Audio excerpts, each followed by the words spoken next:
देखिए, पुलिस को और जिस तरीके से उत्तर प्रदेश में और जगह जगह घटनाएं सुनने को मिल रही हैं।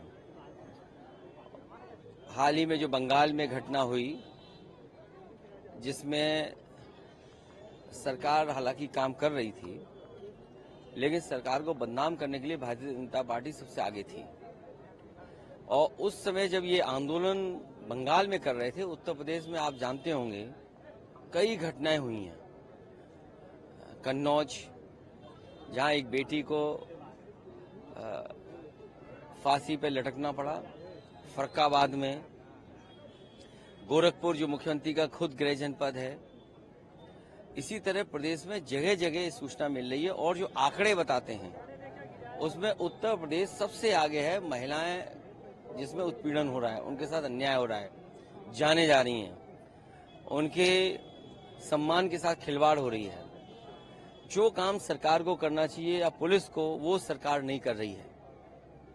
सबसे पहले जरूरी है कि सरकार को सुरक्षा का भरोसा दिलाना चाहिए। सर, मुख्यमंत्री योगी आदित्यनाथ मैनपुरी गए, मैनपुरी में कह रहे हैं उन्होंने पुलिस भर्ती की प्रशंसा की और कहा कि 2017 से पहले नौकरियां बिकती थी, नीलामी होती थी। देखिए,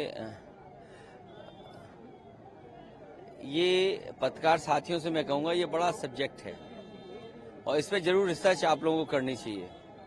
और रिसर्च इस बात की भी करनी चाहिए कि एक बार सदन में इन्हीं मुख्यमंत्री जी ने कहा कि 46 में 56 एसडीएम हो गए एक ही जाति के।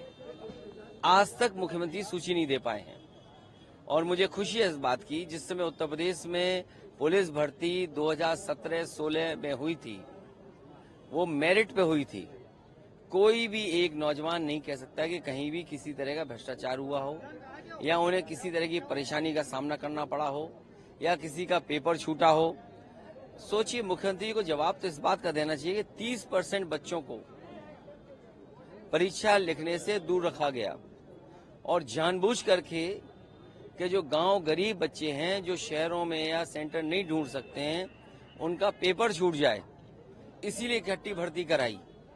हालांकि भर्ती हो जाए अच्छी बात है, लेकिन अभी नौकरी की बड़ी जरूरत है। जिस सरकार ने 10 साल में नौकरियां, रोजगार न दिया हो, उससे क्या उम्मीद करोगे आप? कितने बड़ी संख्या में नौजवान हैं जो नौकरी चाहते हैं, उसके लिए भी सरकार को सोचना चाहिए। ये मुख्यमंत्री जाने वाले हैं, इसलिए इस तरह की भाषा का इस्तेमाल कर रहे हैं। सर, बहराइच में आदमखोर भेड़ियों का लगातार आतंक जारी है, तो कई लोगों की मौत हो चुकी, बच्चे भी कई मौत हो चुकी है। वहीं वन मंत्री कह रहे हैं कि पिछले मुताबिक इस बार कम मौतें हुई। नहीं, देखिए, जान इसलिए जा रही है क्योंकि सरकार काम नहीं कर रही है। सरकार को काम करना चाहिए इस पे भी कि जहां इस तरह की घटना हो रही है, सरकार अपना पूरा विभाग लगाए और बच्चों की और परिवारों की जान बचाए।